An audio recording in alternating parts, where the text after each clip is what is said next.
everybody. I am Sam Feifel. I'm the content director here at the IAPP. And we are getting ready to celebrate Data Privacy Day. And Data Privacy Day is surely a big day for raising awareness around, how the consumers can do better with their privacy, how they can manage their settings, all that sort of stuff. But clearly here at the IAPP, we want to celebrate privacy pros.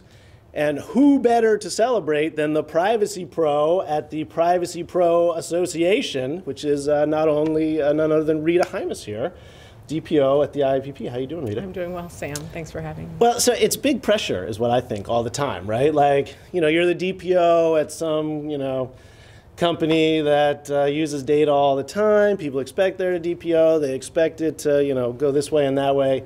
The IAPP, you kind of have to get it right all the time. Otherwise, everybody's like, even the IAPP doesn't know how to do privacy. It's a disaster. So how do you manage that kind of level of stress?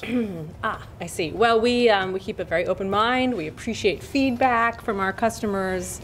I will admit that having people who actually read everything you write makes the job a little more tense. It's a little stressful because it's like you have 45,000 bosses, right? All of our members are like, I know how to do privacy, and you're terrible at it. That's right. But if we get it right, we feel extra good about ourselves. That's true. So we strive to get it right. And I will also say that it helps having alert members write in and tell us when they think things aren't transparent enough or they want more information, because we realize that not everything we do is clear to them, and we could do a better job. So the constant feedback loop with very friendly and accommodating customers is actually really helpful. So it's stressful, but actually a really rewarding way to do privacy. Yeah, well, I feel like we can kind of make the mistakes so they don't make them in some ways, right? So what I love about the DPO confessional is we kind of lay out our thought process, and we're not afraid to say, first we tried this, that didn't work, then we tried this, that didn't work, we came down to this,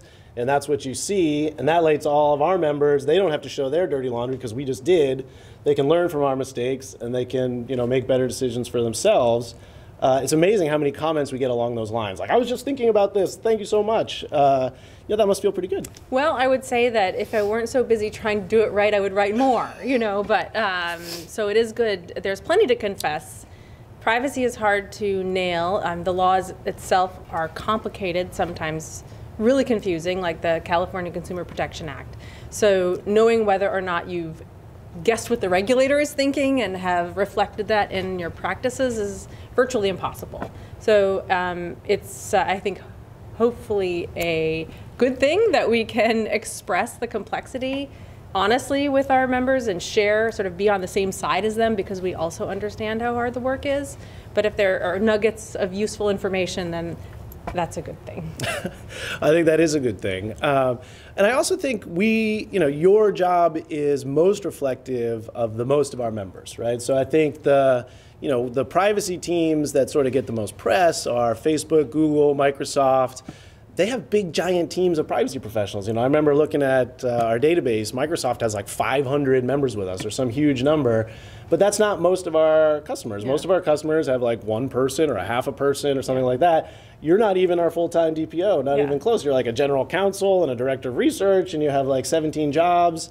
I think that's most of our members. That must help you kind of think of new research projects and better ways to help them. Yes, right? In fact, that's how it was pitched to me.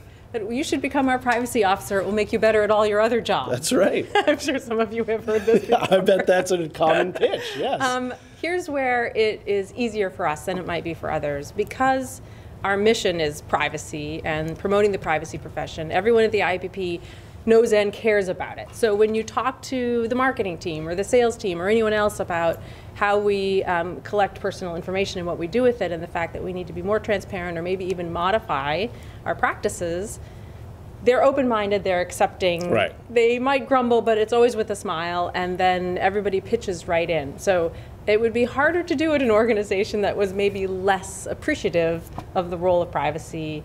You're not swimming as upstream as No, it's some actually of our part of our members mission might to Right. interpret the laws strictly as possible and provide everyone with the highest level of privacy that we think the law requires, rather than try to do the opposite, which is to get away with as much as we can. Right, and probably not very many other organizations have, like, I don't know, 100 CIPPs or whatever we have on staff. Right on. So, I think it's a super interesting thing in that the scrutiny is both, sort of a positive and a negative. And, I feel that obviously writing about privacy, I'm trying to sort of write about laws for, 40,000 or whatever lawyers that we have who are also doing their own interpretation. But it also makes me sort of take the job more seriously. I feel that pressure. So in some ways it's got to be a sort of positive thing in that, it's not hard to sort of get motivation for the day. You've got, you sort of know that if you mess it up, people will actually notice. Whereas, a lot of jobs you can kind of half-ass it and no one really cares. Oh, I don't think of it that way. That's terrible. I will say the one thing that makes me, gives me a little stress is that if someone thinks that we have crossed a line, they tell us that it's so ironic. It's so ironic. It's always ironic. Yes, I know. Did whatever. Usually it's an email they weren't expecting. Right. And so we, of course, provide them with all the opportunity to not get them anymore. But the fact that they weren't expecting it in the first place means you have to go back and figure out, well, how did this person come to receive an email from us, and how did it come that they didn't expect it? But I don't want to hear ironic. No, well, you're also such a nice person. That's what really helps.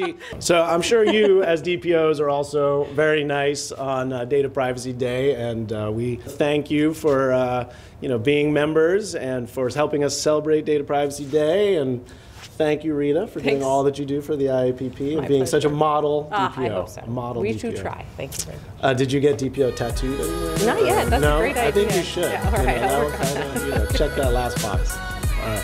Have a great Data Privacy Day, everybody. We'll see you.